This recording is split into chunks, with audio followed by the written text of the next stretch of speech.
Ahojte, máme tu prvú tohtoročnú ochutnávku Dobrot. Idem vyskúšať tieto cukriky, ktoré sú z Ameriky a sú to vlastne pendreky obalené v draže s ovocnou príchuťou a príchuťou lesného ovocia. Tieto cukriky som kúpil v Maťových akciách.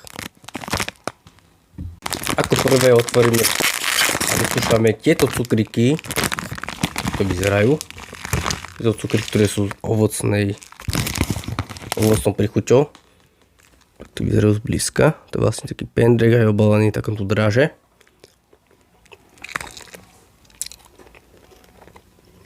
Ale choď mi. Kyselkavé to je. A sú taký prekvapený troška. Chuťové bunky reagujú, stiahuje sa mi túto sánka. Ale dobre ti to je, ty kokos. To sú výborné. No a teraz idem otvoriť tieto. To sú tiež pendreky, ale sú obalené v draže lesné ovocie.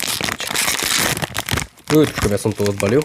Sú podobné farebne. Troška inšie farby sú tam. No, ideme na to.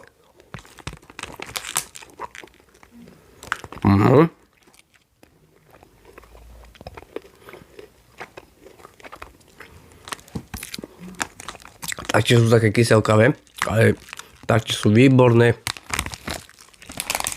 Za mňa samozrejme opäť tieto cukriky získavajú 10 bodov z 10. Ahojte.